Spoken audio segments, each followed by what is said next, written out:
Brandon AIYUK, wide receiver for the San Francisco 49ers, still under contract with another team, hopped on Instagram Sunday night screaming, "Go Commanders! Raise hail! Take command!" and then posted a photo of Mark Rypien holding the Lombardi Trophy. That is not a mistake. That is not a funny moment. That is a declaration of war against his own franchise. And in a minute, I am going to tell you exactly why Adam Peters cannot afford to sit on this another day, and why waiting might cost him the most dangerous weapon Jaden Daniels has ever had. But that is not the only thing happening in the burgundy and gold right now. Sonny Styles, the linebacker Peters grabbed at pick 7, just dropped a name in an interview this week that nobody expected to hear from a rookie in his first days in Ashburn, a name that still lives in this city in a way that is almost impossible to explain. And I am going to tell you in a second why that comparison might be the heaviest thing Styles could have put on his own back. And then there is an uncomfortable conversation running through league offices about Dan Quinn. Jason La Canfora reported that multiple GMs believe this is straight up make or break, and there is already a name circulating as his replacement. That name is coming up in this video, and what I am going to say about it is not what most people around here want to hear. We go right now. Let me build this from the foundation, because a lot of people have been following this story loosely, and they don't understand how many layers there really are. This isn't just a player being dramatic on social media. This is the conclusion of a 2-year saga that started with a contract dispute and ended with a man publicly declaring his allegiance to a different franchise while still on the other team's payroll. Brandon AIYUK was drafted by San Francisco in the first round of the 2020 draft. He spent 4 years developing into one of the best receivers in the NFC. His 2023 season was legitimate all-pro level work, 75 catches, 1,342 yards, 17.9 yards per reception, 7 touchdowns. He played in the Super Bowl. He was one of the most dangerous outside receivers in football. Then came the summer of 2024, one of the ugliest contract standoffs in recent NFL memory. AIYUK wanted an extension. The 49ers dragged their feet. Pittsburgh and Washington were both negotiating to trade for him at different points. Washington was his preferred destination even then. He was close to being a Steeler, and then on August 29th, 2024, AIYUK signed a 4-year, $120 million extension with San Francisco. He waited 17 days to put pen to paper after the deal was finalized. 17 days on a contract he asked for. That tells you everything you need to know about the emotional state of that relationship. 7 weeks later, October 20th, 2024, Week 7 against the Kansas City Chiefs, AIYUK goes down, tears the ACL, the MCL, and the meniscus in his right knee all at once. All 3. That was the last time Brandon AIYUK played a single snap of professional football, 2 complete seasons, 0 games. In July of 2025, the 49ers void $27 million of guaranteed money in his 2026 contract because AIYUK missed mandatory rehab sessions he was contractually required to attend. In December of 2025, they place him on the reserve/left team list, which is effectively a suspension. And in January of 2026, GM John Lynch tells the world, it's safe to say he's played his last snap with the 49ers. And yet, they still have not cut him, still have not released him. That's because this is a financial chess match, and both sides know exactly what the board looks like. The 49ers' logic is this: Washington wants AIYUK. If we release him, the Commanders sign him as a free agent, and we get absolutely nothing for a player who 2 years ago was worth 2nd and 3rd round picks. So we sit on his rights and pray that someone gets desperate enough to give us something, anything, before we have to let him go. Washington's logic is the opposite. We know the 49ers are going to have to release him eventually, especially with that September 1st option bonus deadline coming up. If we wait, we get him for free. Why give them a draft pick when we don't have to? Ian Rappaport laid it out plainly during the draft in April. Washington has significant interest. San Francisco wants something. Neither side is moving. And now AIYUK has been escalating week after week on social media, calling his own team stupid and dumb, posting photos in a Commander's hat, tagging his location as Virginia and Washington, D.C., and now this. Sunday night, yelling their chants, posting their Super Bowl history. This is not a player being goofy. This is a player applying public pressure on both franchises simultaneously. He's telling San Francisco, cut me already, and he's telling Washington, I want to be there. What are you waiting for? Now, I want to be real about the financial picture here, because this is where the conversation gets complicated and I don't want to oversimplify it. That September 1st option bonus is worth nearly $25 million. If a team acquires AIYUK before that date and doesn't exercise the bonus, they are immediately on the hook for that money all at once, pushing his 2026 salary to over $26 million. His base salaries in 2027 and 2028 escalate to $27 and $29 million respectively, with zero guaranteed money remaining after the 49ers voided everything for a franchise that needs to build toward a Jaden Daniels extension in the next year or two. Committing that kind of money to a player who hasn't touched a field in 2 years without a renegotiation is a serious risk. I understand why Peters hasn't pulled the trigger yet. The financial math makes sense on paper, but here is where I push back, and I want to defend this position. George Kittle was on Pardon My Take recently. They asked him how AIYUK looked the last time he saw him training, and Kittle, who has no reason to oversell this, said he used to go out before team meetings specifically to watch AIYUK work, that he saw him running at over 22 miles per hour and stopping on a dime like nothing happened. That is not the testimony of someone describing a broken player. That is the testimony of someone describing an elite athlete who happens to be stuck in a business dispute. And the Jaden Daniels connection is not a marketing story. These two were teammates at Arizona State in 2019. They are actual friends. That kind of chemistry between a quarterback and a receiver, the kind that gets built on a practice field at 6 in the morning before anyone is watching, that is not something you can install in training camp. Defensive coordinators can prepare for a route concept. They cannot prepare for two guys who already trust each other without thinking about it. Here's the risk that Washington keeps ignoring. Miami has cap space. Pittsburgh always wants receivers. Minnesota has needs at the position. If any of those franchises call San Francisco with a conditional 6th or 7th round pick and AIYUK agrees to renegotiate with them because he got tired of waiting on Washington, this deal closes somewhere else. Peters has to read that Instagram the same way we do. My position, and I'll stand on it. If Washington can renegotiate AIYUK's contract to something in the $14 to $16 million range with heavy playing time incentives, you make this trade right now. You don't give San Francisco a 1st or a 2nd. You give them a conditional late round pick and you renegotiate the deal. If the 49ers refuse that and hold out for more, you wait and make sure you're first in line when the release happens. But you don't just sit there watching him chant your name on Instagram and do nothing. The clock is real. The competition for his services is real. And AIYUK already told the whole league where he wants to play. What do you think, y'all? Drop it in the comments. Do you wait for the release or do you make the trade right now? Let me tell you about a 21-year-old kid from Pickerington, Ohio who came to the DMV 2 months ago and already has this city feeling something it hasn't felt about a defensive player in a very long time. Before I get to what he said, I need to establish who Sonny Styles is, because I think the casual conversation about him still undersells what the Commanders actually got with that pick. April 23rd draft night. Adam Peters has the 7th overall selection. Peters had evaluated Styles as a top 5 talent. Not top 10, top 5. The only reason Styles was available at 7 was because the Kansas City Chiefs traded up to take cornerback Mansour Delane at 6. When Styles fell to Washington, Peters called it an easy pick. His words, easy pick.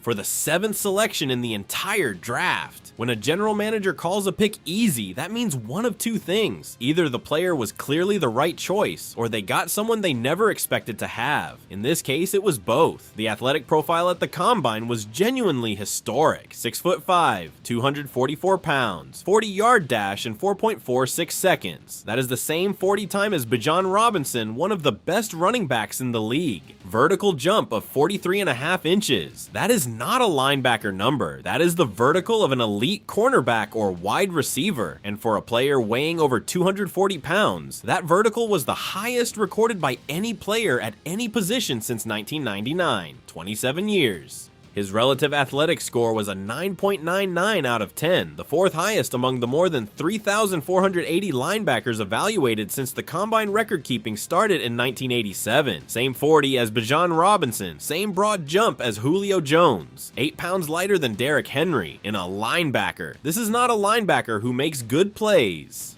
This is an elite athlete who was placed at the linebacker position. His production at Ohio State backed the testing. In his final season with the Buckeyes, Styles had 100 total tackles, 10.5 tackles for loss, 6 sacks, and was a co-captain and unanimous first-team All-American. His Pro Football Focus tackling grade was a 92.2, the best in the entire FBS among players with at least 50 tackles. 0 missed tackle rate for the entire season, not low, 0. And the Commanders in 2025 were 31st out of 32 teams in that category, the worst missed tackle rate in the league. The difference between what Styles brings and what Washington had is not incremental, it is structural. What I find most interesting tactically is not the run game or the tackling, it is the coverage ability. Styles played safety at Ohio State before moving to linebacker, which means he brings defensive back instincts in a 244-pound body. Lance Zierlein at NFL.com compared him to Fred Warner, the San Francisco linebacker who is arguably the best at his position in the entire league. A player who can blitz from multiple alignments, cover tight ends in man coverage, and function effectively as a fourth piece of the secondary when the defense calls for it. Washington has never had that combination in this era. That is the kind of positional versatility that makes opposing offensive coordinators adjust their entire game plan. Now, what he said. CBS Sports sat down with Styles this week and asked him if there was a player he had studied, someone he modeled his game after.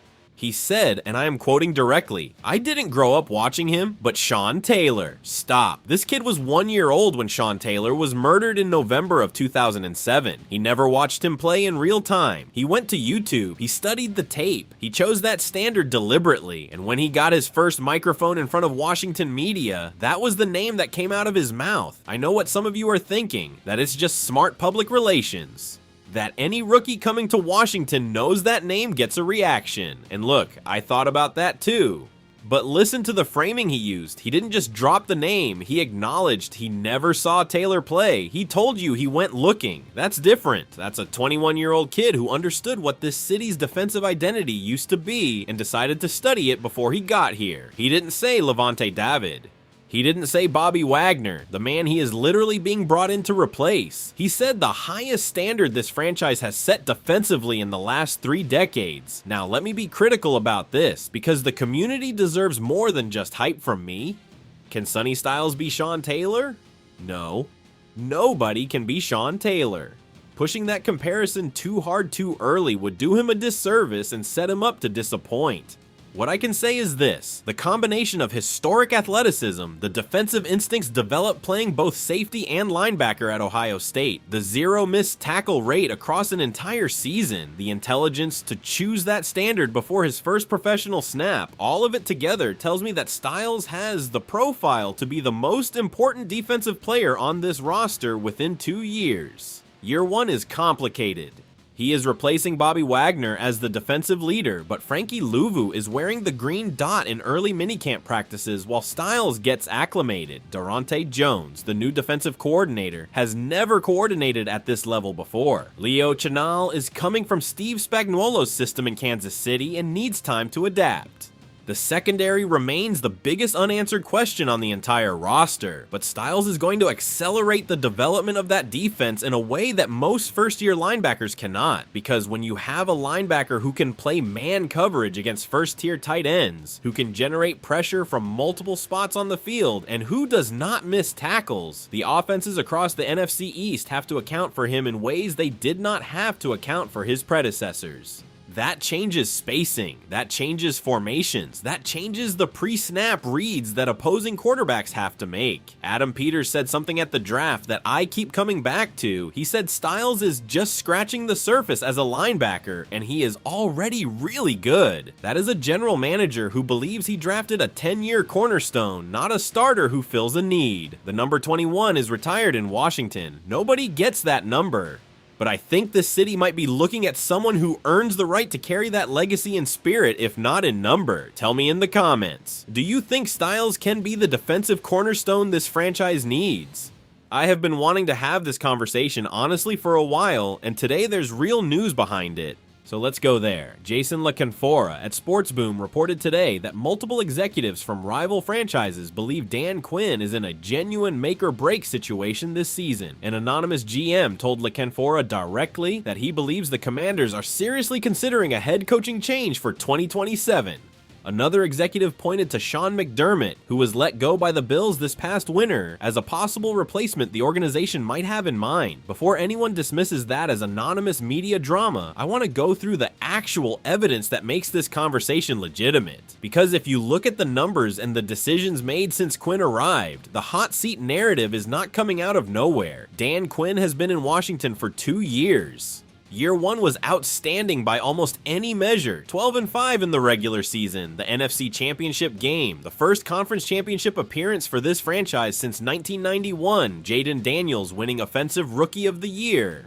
The defense was not elite, but it was functional, and Quinn's fourth down aggressiveness and in-game decision-making were legitimately excellent. Year 2 was one of the more disappointing single-season collapses in this franchise's recent history. 5-12, dead last in total defense, allowing 384 yards per game, 27th in points allowed per game, bottom 5 in both rushing yards and passing yards surrendered. Jaden Daniels, the engine of the entire offensive operation, was limited to 7 games due to a knee injury, a hamstring issue, and a dislocated elbow. And when the defense fell apart, Quinn took over the defensive play, calling himself midway through the year because his defensive coordinator Joe Witt was not getting it done. At the end of the season, Witt was fired. Cliff Kingsbury was fired on the offensive side. 2 coordinators gone after 1 season. That is not a minor adjustment.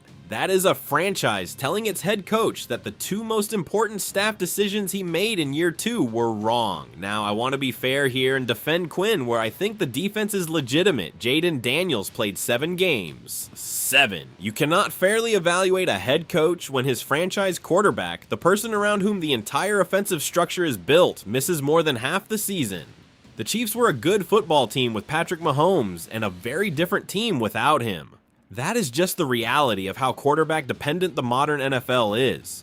Quinn should not have his tenure judged primarily on a year when his most important player was not available. I also think the offseason moves have genuine logic behind them. Odafe Owa at $100 million is an aggressive contract for a defensive end with an inconsistent track record, but he is 26 years old and the Commanders gave him a system and a contract that nobody else was offering. Sonny Styles at pick 7 is, as I said earlier, as good a pick as Peters could have made with that selection.